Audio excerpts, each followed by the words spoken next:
এখানে যে consular office রয়েছে তাদের সাথে চ্যানেল ক্রিয়েট করে তারা কেন গড়িমসি করছে, সেখানে কোনো ফেস্টিভ্যালের দোষর রয়েছে কিনা সেখানে খোঁজ নিয়ে তড়িৎ কর্মা করে আমাদের ভাইদেরকে আমরা ফেরত চাই। আগামীকালকে 5 তারিখ, আজকে 4 তারিখ। গত বছরের এই সময় একটি গণ অভ্যুত্থানের ধার টানতে আমরা, আর এই বছরের এই সময় বসে আমরা আমাদের ভাইরা হলো জেলে, তাদের মুক্তি দাবি করছি। আমরা আজকে এমন কোনো কিছু বলছি না যে আমরা কোনো কঠোর কর্মসূচি বা কোনো কিছুতে যাব, কারণ বাংলাদেশের যদি গণতান্ত্রিক প্রক্রিয়ায় কোনো দাবি উত্থাপন করা হয় এটা কানে যাচ্ছে না।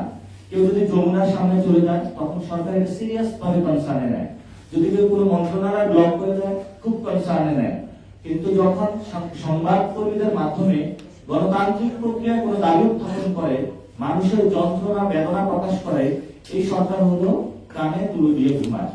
এই জন্য আগামীকালকে 5 তারিখ সরকার থেকে আমরা আহ্বান জানাচ্ছি, দ্রুত সময়ের মধ্যে আপনারা তাদেরকে আশ্বাস দিন কিভাবে আপনারা তাদেরকে ফেরত আনবেন।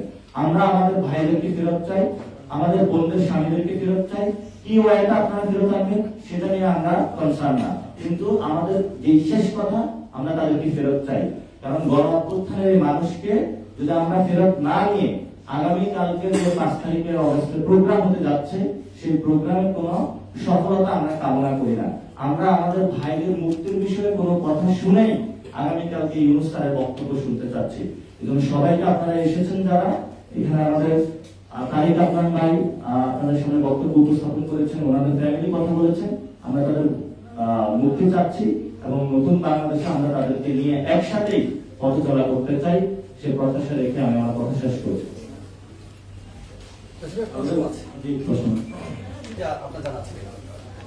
আপনি জানেন যে আমাদের আঞ্চলিক যে সহযোগী সংস্থাগুলো রয়েছে, আসিয়ান বিমস্টেক থেকে শুরু করে আমাদের প্রধান উপদেষ্টা এই আঞ্চলিক সহযোগিতা সংস্থাগুলোতে বারবার যাচ্ছেন এবং বর্তমানে কিন্তু বাংলাদেশ জিওপলিটিক্যাল স্ট্র্যাটেজিক কারণে, রোহিঙ্গা সংকটের কারণে আন্তর্জাতিক যে স্টেক হোল্ডার রয়েছে তাদের সাথে প্রতিনিয়ত সংযোগ থেকে শুরু করে একটি শক্তিশালী অবস্থানে রয়েছে।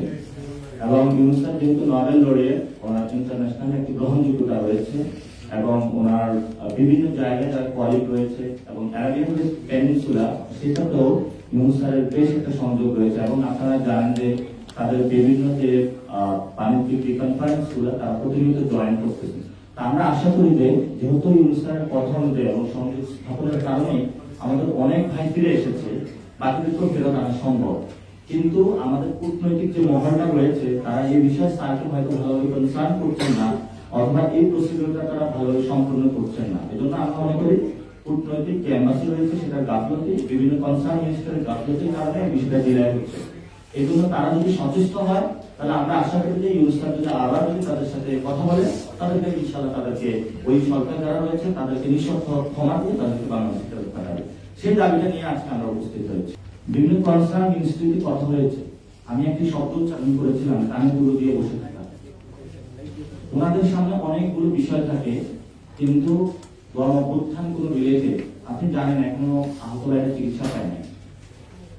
আমাদের শহীদদের জাতিসংঘের ফ্যাক্টস ফাইন্ডিং অনুযায়ী হলো 1400 শহীদ, আর গভর্নমেন্টের লিস্টের অনুযায়ী 830-এর কাছাকাছি শহীদ। ওইটুকু ফাইন আপনি বুঝতে পারছেন। এখনো অনেক মানুষ রয়েছেন যারা গেজেট তালিকা অন্তর্ভুক্ত হয় নাই।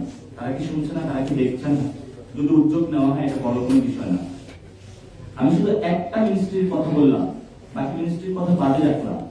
শুল্ক চুক্তি হয়েছে, তাদেরকে ধন্যবাদ জানাচ্ছি, কিন্তু বাংলাদেশের মানুষের দাবি রাখে ওইখানে চুক্তিতে কি আছে সেটা প্রকাশ করা।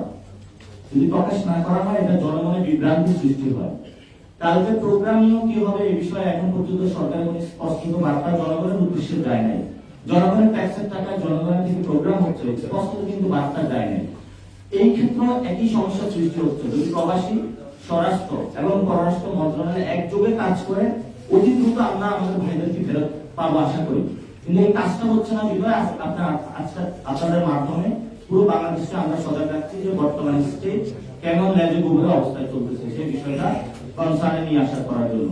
আপনারা তো চান না যে এই মানুষগুলো যমুনার সামনে যে ব্লক হোক, শাহবাগে ব্লক করুক, এই মানুষটা নিতান্ত ভদ্র, তাই তারা আপনাদের সামনে উপস্থিত হয়েছে। আপনাদের ভাই বোন বাবা মনে করে আপনারা আমাদের পক্ষে দাঁড়াবেন, এই কামনা আপনাদের কাছে।